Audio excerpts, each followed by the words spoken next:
আসসালামু আলাইকুম প্রিয় দর্শকবৃন্দ, আপনাদের সবাইকে স্বাগত জানাচ্ছি FVN আন্তর্জাতিক সংবাদে। সঙ্গে রয়েছি আমি শেখ সাদি। চলুন দেখে নেওয়া যাক বিশ্ব ও মধ্যপ্রাচ্যের সবচেয়ে গুরুত্বপূর্ণ খবরগুলো। মার্কিন যুদ্ধ বিমানে ইরানের ক্ষেপণাস্ত্র হামলা, হরমুজ প্রণালী সম্পূর্ণ বন্ধ ঘোষণা। সীমান্তে তীব্র উত্তেজনা, পশ্চিমবঙ্গে ব্যাপক ধরপাকড়। বিশ্বে 11,78,00,000 বাস্তুচ্যুত, ট্রাম্পের $70 বিলিয়ন বিল।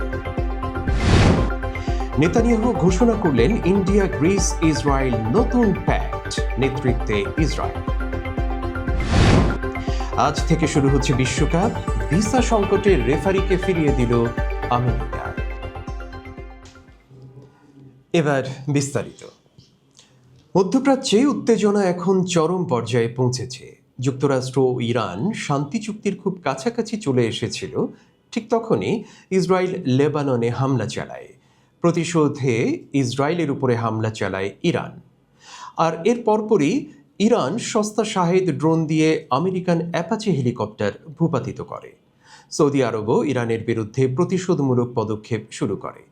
এই ঘটনার পর ইরানের ইসলামিক রেভলিউশনারি গার্ড কর্পস সরাসরি স্ট্রেইট অফ হরমুজ বন্ধ করে দিয়েছে। যুক্তরাষ্ট্রের নতুন বিমান হামলার প্রতিক্রিয়ায় তারা এই পদক্ষেপ নিয়েছে। IRGC ঘোষণা করেছে যে তারা ইরানের আকাশসীমায় আমেরিকান F-16কে লক্ষ্য করে ক্ষেপণাস্ত্র ছুড়েছে এবং যে কোনো জাহাজকে লক্ষ্যবস্তু বানাবে। যুক্তরাষ্ট্র অবশ্য এই ব্লকেড অস্বীকার করে জানিয়েছে যে জাহাজ চলাচল এখনও চালু রয়েছে। আল জাজিরা, CNN, BBC এবং রয়টার্সের খবর অনুসারে এটি দ্বিতীয় দিনের তীব্র সংঘাত। যুক্তরাষ্ট্র ইরানের দক্ষিণাঞ্চলে বন্দর আব্বাসের কাছে হামলা চালিয়েছে। ইরান কুয়েত, বাহরাইন ও জর্ডানে মার্কিন ঘাঁটিতে ক্ষেপণাস্ত্র ও ড্রোন হামলা করেছে। তেলের দাম তীব্রভাবে বেড়েছে। বিশ্লেষকরা সতর্ক করেছেন, হরমুজ বিশ্বের 20% তেল পরিবহন করে। এই ব্লকেট চললে এশিয়া ও ইউরোপে জ্বালানি সংকট দেখা দেবে। রাশিয়া ও তুরস্ক গভীর উদ্বেগ প্রকাশ করেছে। কাতার মধ্যস্থতার আহ্বান জানিয়েছে। প্রেসিডেন্ট ট্রাম্প আরও হামলার হুমকি দিয়েছেন। ভারত বাংলাদেশ সীমান্তে নতুন উত্তেজনা দেখা দিয়েছে। ভারতের পশ্চিমবঙ্গ সরকার অবৈধ অভিবাসীদের বিরুদ্ধে ব্যাপক ধরপাকড় চালাচ্ছে। পশ্চিমবঙ্গের মুখ্যমন্ত্রী জানিয়েছেন, এখন পর্যন্ত 5,000 বিতাড়িত হয়েছে এবং 2,479 জনকে পুশ ইন করা হয়েছে বাংলাদেশে। তারা শত শত মুসলিম বাংলাদেশিকে সীমান্তে ঠেলে দিচ্ছে এবং ডিটেনশন সেন্টারে আটক করছে। রয়টার্স ও দ্য ডেইলি স্টার জানিয়েছে, বিজেপি সরকার ডিটেক্ট, ডিলিট, ডিপোর্ট নীতি অনুসরণ করছে। হাকিমপুর সহ বিভিন্ন সীমান্তে শত শত মানুষ জড়ো হয়েছে। বাংলাদেশের বিজিবি এই পুশিন প্রচেষ্টা প্রতিহত করেছে।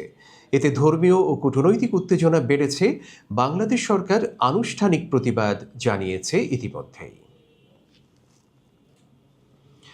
জাতিসংঘের সাম্প্রতিক তথ্য বলছে, বিশ্বে অন্তত 11,78,00,000 মানুষ এখন জোরপূর্বক বাস্তুচ্যুত রয়েছে।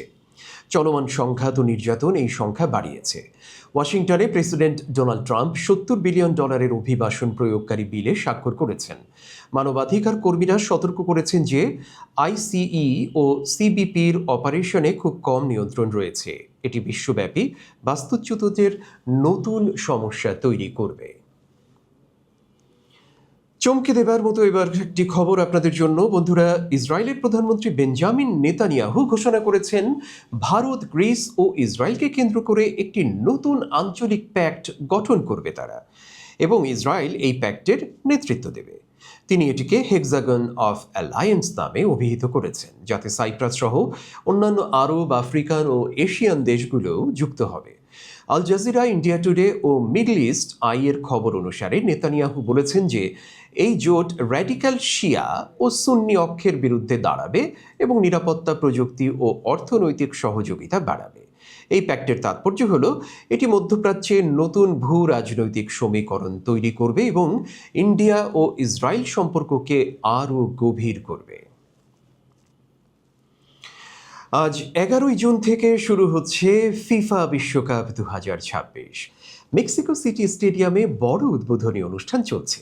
এতে Mana J Balvin, Alejandro Fernandez, Belinda Lila Downs, Los Angeles Azules, Tyla সহ বিশ্ববিখ্যাত সব শিল্পীরা পারফর্ম করছেন। শাকিরা ও বার্না বয় বিশ্বকাপের অফিসিয়াল গান দাই দাই প্রথমবারের মতো লাইভ পরিবেশন করছেন। উদ্বোধনী অনুষ্ঠান শুরু হচ্ছে বাংলাদেশ সময় রাত 11:30। এরপর আজ রাত 1টায় বাংলাদেশ সময় 12 জুন ভোর 1টায় মেক্সিকো বনাম দক্ষিণ আফ্রিকার উদ্বোধনী ম্যাচ শুরু হবে। তবে ভিসা সংকটে বড় ধাক্কা লেগেছে। সোমালিয়ার শীর্ষ রেফারি ওমর আরতানকে যুক্তরাষ্ট্র ফিরিয়ে দিয়েছে। ডিপ্লোম্যাটিক পাসপোর্ট থাকা সত্ত্বেও মিয়ামি বিমানবন্দরে 11 ঘন্টা জিজ্ঞাসাবাদের পর তাকে ফেরত পাঠিয়েছে। মোগাদিশুতে ফিরে তিনি বীরের সম্বর্ধনা পেয়েছেন। এটি আয়োজক যুক্তরাষ্ট্রের ভাবমূর্তিকে ম্লান করে দিয়েছে। প্রিয় দর্শক, আরও বিস্তারিত আপডেটের জন্য আমাদের সাথেই থাকুন। আল্লাহ হাফিজ।